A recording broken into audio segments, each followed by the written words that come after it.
And syempre guys, opo, kailangan talaga natin ng isang salita. Meron tayong paninindigan, meron tayong tiwala sa taas sa sarili. Opo.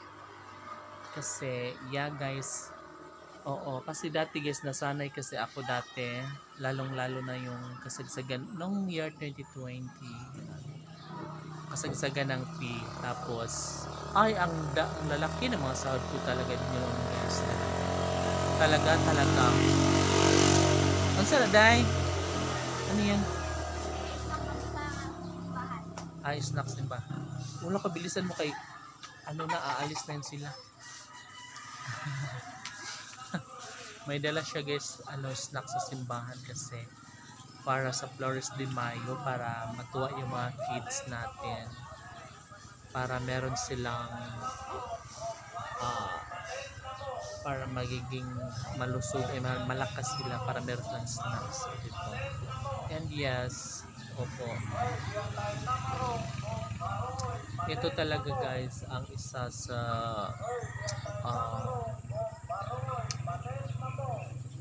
yeah, sharing. Paano ba tayo, nawala na tayo And of course guys, opo, syempre di ba matagal tayong nakasahod no.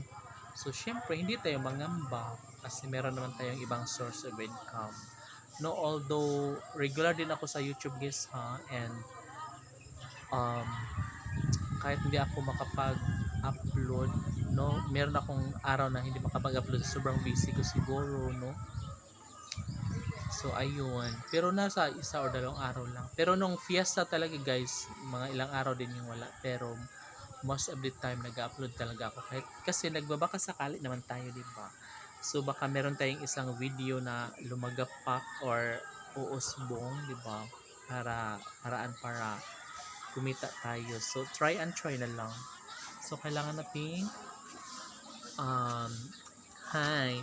So kailangan nating na magtiyaga, meron tayong hope, di ba?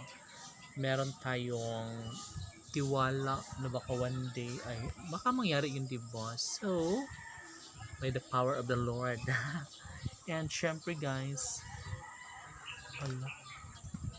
and ayun, so ganun lang talaga siya guys, kailangan lang natin ng tiyaga lang. And syempre gawin mong gawin mong habit ang mag-upload talaga ng video. Ganun lang yun. Kasi malay mo isang araw, di ba? Isang araw bigla na lang biglang ma-trending ang video mo. Baka kikita ka at ikaw ay papaldo.